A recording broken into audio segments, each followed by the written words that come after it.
చాలామంది కల్కి 2898 మూవీ చూసిన స్టోరీ అర్థం కాలేదంటున్నారు. వాళ్ళ కోసమే ఈ వీడియో. మీరు ఒకవేళ ఇంతవరకు ఈ మూవీ చూడకుంటే నేను చెప్పేది విని చూడండి, మీకు ఈజీగా అర్థమవుతుంది ఈ మూవీ. డార్లింగ్, మూవీ ఎలా ఉంది అంటే వేరే లెవెల్ అబ్బా, సూపర్. ఒకవేళ ఈ మూవీ చూడకుంటే ఇప్పుడే చూసేయండి. ఫస్ట్ నుంచి లాస్ట్ వరకు మూవీ దేని గురించి సాగుతుందో చెప్పడానికి ఆలస్యం చేయను ఆచార్యపుత్ర. రిలాక్స్గా కాంప్లెక్స్లోకి వెళ్దాం.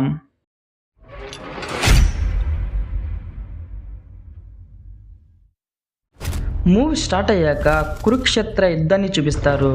అశ్వత్థామ తండ్రి ద్రోణాచార్యుడు కురుక్షేత్ర యుద్ధంలో అతి భయంకరంగా యుద్ధం చేస్తున్నాడు.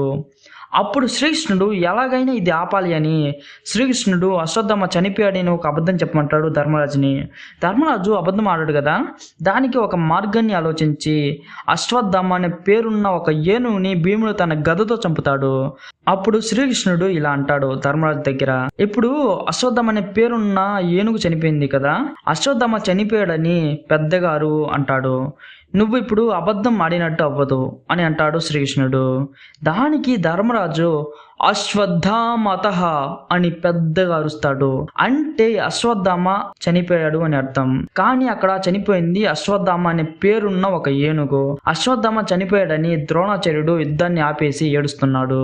అప్పుడు ద్రుపదుడి కొడుకు రోషధనుడు ద్రోణాచార్యుడి తలని మొండె నుంచి వేరు చేస్తాడు, అంటే తలని నరుగుతాడు. ఇది తెలుసుకున్న అశ్వత్థామ ఒక రోజు రాత్రి పాండవుల కొడుకులను ఉప పాండవులను నిద్రలోనే చంపేస్తాడు. తర్వాత శ్రీకృష్ణుడితో సహా పాండవులు అశ్వత్థాముడిని చంపడానికి వస్తారు.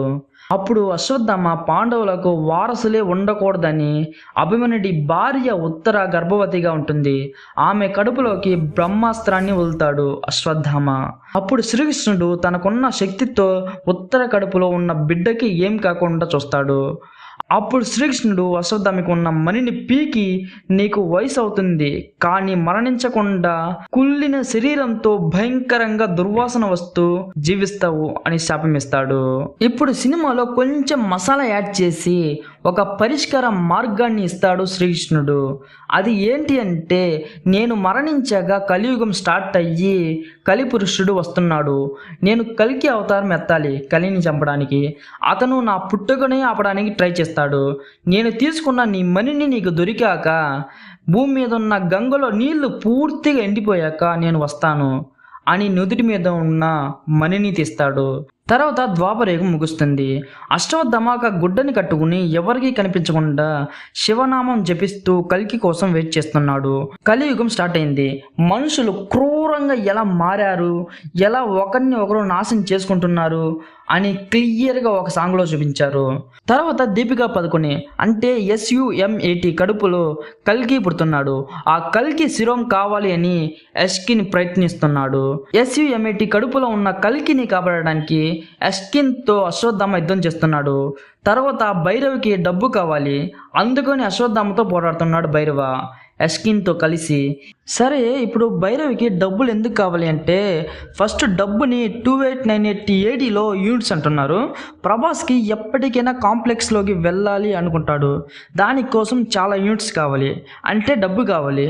కాంప్లెక్స్ ఏంటి అంటే, అందులో ఇప్పుడు మనకి తాగడానికి నీళ్లు, తినడానికి ఫుడ్ ఎలా ఈజీగా దొరుకుతున్నాయో 2898 ADలో అవి ఉండవు.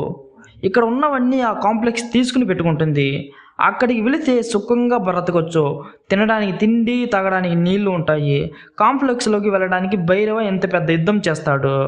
ఇప్పుడు స్టోరీ అర్థమైంది అనుకుంటా. అర్థం కాకుంటే మళ్ళీ ఇంకోసారి చూడండి. కల్కి మూవీ చూసిన వాళ్ళు ఎలా ఉంది అని కమెంట్లో చెప్పండి. మరొక వీడియోలో కలుద్దాం. షేర్స్.